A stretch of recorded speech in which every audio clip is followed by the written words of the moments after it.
మాటను నిలుపగా రాముండు అడవులకు పైన మాయే. నేను మీ బాటలోనే వస్తాను అనుచు సీతమ్మ కదిలి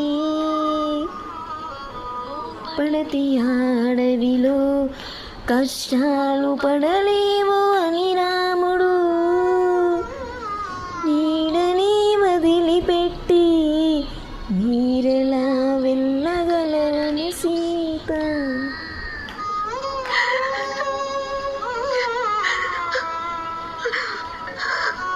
మీరెక్కడున్నా మీ నీడనే నేనుంటాను. వైకుంఠమైనా వైభోగమైనా మీతోనే. నా దేవుడి నుండి నన్ను విడదీయకండి. కమల, మరో జన్మంటూ ఉంటే నీ భార్యనై పుట్టి తండ్రి మా